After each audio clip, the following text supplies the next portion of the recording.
Victory Venkatesh అంటే తెలుగులో ఒక పర్టికులర్ ఇమేజ్ ఉన్నటువంటి హీరో.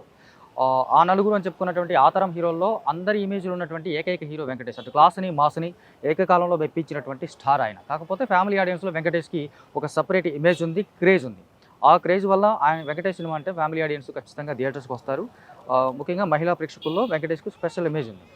అలాంటి వెంకి 75వ సినిమాగా ఇప్పుడు 'సైంధవ్' వచ్చింది. ఈ 'సైంధవ్' చూసుకున్నట్లయితే తన కెరీర్‌లో ఇప్పటివరకు చేసినటువంటి సినిమాలకు భిన్నంగా తన ఇమేజ్‌కి దాటి చేసినటువంటి ప్రయత్నంగా మనం ట్రైలర్ చూసినప్పుడే అనిపించింది.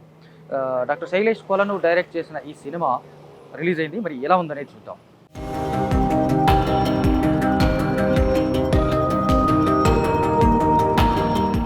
'సైంధవ్' కథగా చూసుకుంటే చంద్రప్రస్థ అనే ఒక ఫిక్షనల్ సిటీని క్రియేట్ చేశారు. ఆ ఫిక్షనల్ సిటీలో ఉన్నటువంటి ఒక హార్బర్‌లో పనిచేస్తుంటాడు. క్రేన్ ఆపరేటర్‌గా పనిచేస్తుంటాడు 'సైంధవ్' అలియాస్ సైకో. అతనికి ఒక కూతురు ఉంటుంది. కూతురు పుట్టగానే భార్య చనిపోతుంది. ఒంటరిగా కూతురుతో కలిసి ఉంటున్న అతని లైఫ్‌లోకి మనోజ్ఞ అనే ఒక పక్కింటి మహిళ అతని లైఫ్‌లోకి వస్తుంది. తన భర్త మీద ఆహ్, డొమెస్టిక్ వైలెన్స్ కేసు పెట్టుంటుంది. ఆమె వీళ్ళిద్దరికి బాగా దగ్గరైపోయి పాపతో పాటు వెంకటేష్‌తో కలిసి అదే 'సైంధవ్‌తో' కలిసి ఉంటా ఉంటుంది. వీళ్ళు కొంచెం హ్యాపీగా ఉన్నారనుకున్న టైంలో మరోవైపు ఆ హార్బర్‌లో దాదాపు 6,000 కోట్ల విలువ చేసేటువంటి డ్రగ్స్, గన్స్ వీటన్నిటిని తీసుకొచ్చి తను పెంచి పోషించినటువంటి కొంతమంది చిన్నపిల్లలకు వాటిని ఇచ్చి, ఆ చిన్నపిల్లల్ని మళ్ళీ విదేశాలకి యుద్ధాల కోసం సప్లై చేయాలని చెప్పేసి ఒక ముఠా ప్రయత్నం చేస్తూ ఉంటుంది. ఆ ముఠా తీసుకొచ్చినటువంటి కంటైనర్‌లో తీసుకొచ్చినటువంటి ఆ డ్రగ్స్‌ని గానీ, గన్స్‌ని గానీ, డబ్బులు గానీ అక్కడ నేవీ ఆఫీసర్స్ పట్టుకుంటారు. అదే హార్బర్‌లో పనిచేస్తున్నటువంటి 'సైంధవ్' ఆ కంటైనర్స్ ఎవరికీ దొరకకుండా దాచిపెట్టేసి పక్కన పెట్టేస్తుంటాడు.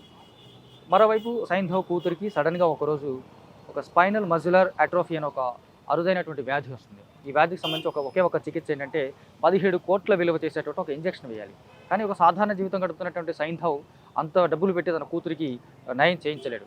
ఆ టైంలో అతను ఒక ఒప్పందం చేసుకుంటాడు. మరోవైపు 'సైంధవ్' వెనక ఒక పెద్ద ఫ్లాష్ బ్యాక్ ఉంటుంది. 'సైంధవ్' అనేవాడు ఒక గతంలో సైకో అని చెప్పేసి చాలామంది ఆ చంద్రప్రస్థ అనే ఒక నగరాన్ని గడగడలాడించేటువంటి గ్యాంగ్స్టర్లు కూడా భయపడుతూ ఉంటారు. అసలు 'సైంధవ్' ఎవరు? తన కూతురికి ఇంజెక్షన్ చేయించాడా లేదా? ఆ వ్యాధికి సంబంధించినటువంటి వెనకున్నటువంటి కారణాలు ఏంటి? ఈ కంటైనర్కి సంబంధించినటువంటి మొత్తం గ్యాంగ్స్టర్స్ చేతికి వెళ్ళాయా? 'సైంధవ్' వెనక అసలు కథ ఏంటి అనేది సినిమా. కథగా చూసుకుంటే 'సైంధవ్' చాలా చిన్న పాయింట్. కూతురికి ఇంజెక్షన్ చేయించాలని తాపత్రయపడే తండ్రి. అంతకుముందు కూతురు పుట్టడానికి ముందు ఒక గ్యాంగ్స్టర్గా పనిచేసినటువంటి ఒక నరహంతకుడు, ఒక రకంగా చెప్తే నరహంతకుడైనటువంటి అత్యంత క్రూరమైనటువంటి నరహంతక ముఠాలో పనిచేసినటువంటి వ్యక్తి 'సైంధవ్'. అలాంటి 'సైంధవ్' కూతురికి ఇంజెక్షన్ చేయించాల్సి వచ్చినప్పుడు తను ఎలాంటి ఎమోషనల్ సిచ్యుయేషన్స్ ఎదుర్కొన్నాడు, ఎంత సంఘర్షణ అనుభవించాడు అనేది కథగా చూసుకుంటే ఇంతే చిన్న పాయింట్. కాకపోతే దీన్ని చెప్పిన విధానం మాత్రం వెంకటేష్ ఇమేజ్కి పూర్తి భిన్నంగా దూరంగా కనిపిస్తోంది. ఎందుకంటే ఒకవైపు ఆ పాప కోసం సంఘర్షణ పడేదంటే నరహంతకుడు అయి ఉండడం అనేది ఎక్కడో సింక్ అవ్వడం అనేది కష్టంగా ఉంటుంది చూసే ఆడియన్స్కి. ముఖ్యంగా ఏంటంటే ఈ యాక్షన్ సీక్వెన్స్ ఏవైతే ఉన్నాయో ఇవన్నీ ఎలాంటి ఎమోషనల్ కానీ అటు కాన్ఫ్లిక్ట్ కానీ లేకుండా వెళ్ళిపోవడం వల్ల వెంకటేష్ హీరో కాబట్టి ఆయన కొడితే పడతారు హీరోలు అని ఒకప్పుడు ఒక రకంగా చూసుకుంటే 90s, 80sలో మనకు ఒక హీరోలు కొట్టుకుంటూ వెళ్తూ ఉంటే ఎంతమంది గన్నులు కాల్చినా, ఎంతమంది తుపాకులు పెట్టి వీళ్ళు కాల్చినా వీళ్ళ చేతిలో ఏమీ లేకపోయినా ఏమీ అవ్వదు. ఇలాంటి silly kind of fights, action sequence cinema నిండా కనిపిస్తూ ఉంటాయి. మరోవైపు కూతురుకు సంబంధించినటువంటి సంఘర్షణ వెంకటేష్ ఎక్స్ప్రెషన్స్లో కనిపిస్తున్నప్పటికీ కూడా ఆ సన్నివేశ పరంగా అది పెద్దగా కన్వే అవ్వదు, ఆడియన్స్కి కనెక్ట్ అవ్వదు. ఈ ఎమోషనల్ కనెక్షన్ లేనప్పుడు సినిమాలో ఎంత సంఘర్షణ ఉన్నా అది ప్రేక్షకులకు రాదు. ఆ ప్రధానమైనటువంటి లోపం మనకు 'సైంధవ్' సినిమాలో స్పష్టంగా కనిపిస్తోంది. ఒకవైపు డొమెస్టిక్ వైలెన్స్ పెట్టినటువంటి ఒక అమ్మాయితో తను సహజీవనం చేయడం అనేది అనైతికం. ఒక రకంగా వెంకటేష్ లాంటి ఇమేజ్ ఉన్న హీరోని పట్టుకొని అలాంటి ఒక పాత్రని క్రియేట్ చేయడం, ఆమెతో ఇతను సహజీవనం చేయడం అనేది ఒక అనైతికమైనటువంటి విషయం. నిజానికి వెంకటేష్ ఇమేజ్ కాదు, కథపరంగా చూసుకున్నా ఆమె లైఫ్లో ఇతను ఏమైనా మేలు చేయగలిగి ఉంటే చేయొచ్చు.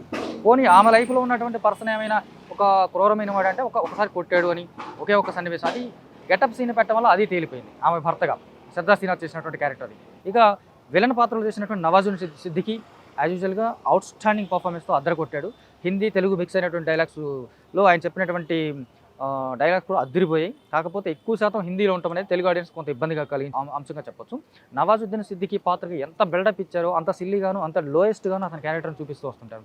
చాలా సినిమాల్లో నా దగ్గర మంది ఉంది, నీ కూతురు కావాలంటే నేను చెప్పించేయి లేదా అని ఈ కైండ్ ఆఫ్ ఒక డీల్ లాగే ఇది కూడా ఉంటుంది తప్ప ఇందులో పెద్ద ప్రత్యేకంగా ఏముండదు. ఏదైతే ఈ చిన్నపిల్లల్ని తీసుకెళ్లి పాలస్తీనా లేదా ఇరాన్ లాంటి యుద్ధాల్లో దొంగతనంగా చిన్నపిల్లలు హ్యూమన్ ట్రాఫికింగ్ చేస్తూ వాళ్ళ చేతికి ఆయుధాలు ఇచ్చి వేరే దేశాల్లో యుద్ధాలు చేయించడం అనే ప్రక్రియ ఏదైతుందో దాని మీద కాన్సన్ట్రేషన్ చేయలేదు. అలాగే కూతురుకు సంబంధించినటువంటి మెడిసిన్ కోసం జరిగేటువంటి మెడికల్ మాఫియా మీద కాన్సన్ట్రేషన్ చేయలేదు. అలాగే ఈ డ్రగ్స్‌కు సంబంధించినటువంటి దందా మీద కాన్సన్ట్రేషన్ చేశారు. ఇవన్నీ కలగాపులగా ఉండటం వల్ల ఇది ఒక కిచిడీ కథనంలాగా కనిపిస్తుంది. అంచేత ఏ ఎమోషన్‌కి ఆడియన్స్ కనెక్ట్ అయ్యే అవకాశం లేదు. ఇటు వెంకటేష్ ఎంత పెయిన్‌ఫుల్‌గా కనిపిస్తున్నప్పటికీ కూడా అది ఆడియన్స్ వరకు రాకపోవడం అనేది దర్శకుడి యొక్క ప్రధానమైనటువంటి లోపంగా చెప్పొచ్చు. ఎందుకంటే ఇలాంటి కథలు రాసుకున్నప్పుడు హీరో ఇమేజ్‌ని కూడా మైండ్‌లో పెట్టుకోవాలి. చూస్తున్నటువంటి ప్రేక్షకుల కాలాన్ని కూడా మైండ్‌లో పెట్టుకోవాలి. ఎందుకంటే ఈ కైండ్ ఆఫ్ మెడికల్ మాఫియా కథలు ఇప్పటికే అనేకం చూస్తున్నాం. అటు మెడికల్ మాఫియా మీద పోరాటం లేదు, ఆ ఇంజెక్షన్ గురించినటువంటి వివరణ లేదు, వ్యాధి గురించిన వివరణ లేదు. ఈ చిన్నపిల్లలు ఏదైతే మనం హ్యూమన్ ట్రాఫికింగ్ చిన్నపిల్లలను వేరే దేశాలు తీసుకెళ్లి యుద్ధాలు చేస్తున్న దాని మీద సరైనటువంటి వివరణ లేదు. ఓవరాల్‌గా చూసుకుంటే ఇది దర్శకుడి యొక్క లోపంగానే ఖచ్చితంగా కనిపిస్తుంది. వెంకటేష్ తన పాత్రలో చాలా సిన్సియర్‌గా యాక్ట్ చేసే ప్రయత్నం చేశాడు. వెంకటేష్ వరకు ఆ క్యారెక్టర్‌ని అడాప్ట్ చేసుకొని ఆయన యాక్చువల్‌గా ఈసారి ఫస్ట్ టైం అని కాదు, చాలా కాలం తర్వాత ఒక మెథడ్ యాక్టింగ్ తరహా సినిమాలాగా ఒక పర్ఫార్మెన్స్ ఆయన నటనలో కనిపిస్తుంది మనకు. కూతురు కోసం తాపత్రయపడే తండ్రిగా, అటు అనేక మందిని చంపుతూ విచక్షణారహితంగా చంపేస్తూ వెళ్తూ ఉన్నటువంటి ఒక కరడు కట్టినటువంటి గ్యాంగ్స్టర్గా, ఒక రెండు భిన్నమైన కోణాల్లో ఆయన పాత్ర సాగుతుంది. కాకపోతే ఎమోషనల్ కనెక్షన్ లేకపోవడం వల్ల ఆ కాన్ఫ్లిక్ట్ అనేది ఆడియన్స్ వరకు రాకపోవడం వల్ల సినిమాకి ప్రేక్షకులకి మధ్య ఒక గ్యాప్ అయితే కనిపిస్తూ ఉంటుంది. అట్లాగే శ్రద్ధా శ్రీనాథ్ వీళ్ళకి సంబంధించినటువంటి పక్కింటి ఆంటీలాగా వీళ్ళ లైఫ్లోకి వచ్చి ఆ తర్వాత వెంకటేష్ ఆ కూతురుతో కలిపి జీవిస్తుంది. తన నటన కూడా బాగుంది. పాపగా చేసినటువంటి చిన్న పాప తన పర్ఫార్మెన్స్ బాగుంది. నవాజుద్దీన్ సిద్దికి అదరకొట్టాడని ముందు చెప్పేసుకున్నాం. సో ఇంకా క్యారెక్టర్స్ పరంగా చూసుకుంటే ముఖేష్ రుషి, నవాజుద్దీన్ సిద్దికి ఇంకా ఇలాంటి ఒక బలమైన ఆర్టిస్టులు ఉన్నప్పటికీ కూడా వీళ్ళ చుట్టూనే కథనం తిరుగుతున్నప్పటికీ ఆండ్రియా జెరెమియా, ఆర్య ఇలాంటి సపోర్టింగ్ రోల్స్ చాలా ఉన్నాయి. కానీ సపోర్టింగ్ రోల్స్ సంబంధించినటువంటి ఆర్య పాత్రకు సంబంధించినటువంటి సరైనటువంటి క్లారిటీ లేకపోవడం, వాళ్ళిద్దరి మధ్య ఆర్యకి వెంకటేష్ మధ్య ఉన్నటువంటి రిలేషన్ ఏంటి, వాళ్ళ మధ్య ఉన్న బాండింగ్ ఏంటి, లేదా ఫ్రెండ్షిప్ ఒకప్పుడు కలిసి పని చేశారా, ఈ తరహా ఒక క్లారిఫికేషన్ లేకపోవడం కూడా పెద్ద మైనస్గా కనిపిస్తుంది. అతను వచ్చి ఎందుకు ఇతని లైఫ్లో హెల్ప్ చేస్తున్నాడు అనేది కూడా మనకి ఒక క్లారిటీ మిస్ అవుతుంది. సో ఆర్య చాలా సాధారణమైనటువంటి పాత్ర, ఆ పాత్ర ఎవరు చేసినా నడుస్తుంది అన్నట్టుగా ఉంటుంది తప్ప ఆర్య వల్ల క్యారెక్టర్కి వచ్చినటువంటి లేదా క్యారెక్టరైజేషన్కి వచ్చినటువంటి ఒక స్పెషలైజేషన్ అయితే ఏం లేదు.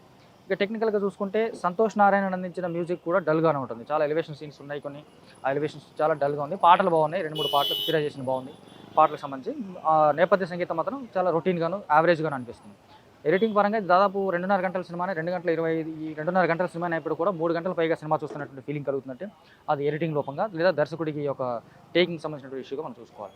ఓవరాల్గా చూసుకుంటే శైలేష్ కోలను ఫస్ట్ 2 సినిమాలు హిట్ 2 ఒక డిఫరెంట్ కాన్సెప్ట్స్తో ఇన్వెస్టిగేటివ్ థ్రిల్లర్స్ తరహా సినిమాలు చూపించిన అతను 3వ సినిమాగా చేసినటువంటి ఈ యాక్షన్ సినిమా కంప్లీట్గా అవుట్డేటెడ్ అని చెప్పలేం, కానీ అతని అంచనాలకు తగ్గట్టుగా లేదు, లేదా ప్రేక్షకుల అంచనాలకు తగ్గట్టుగా అస్సలే లేదు.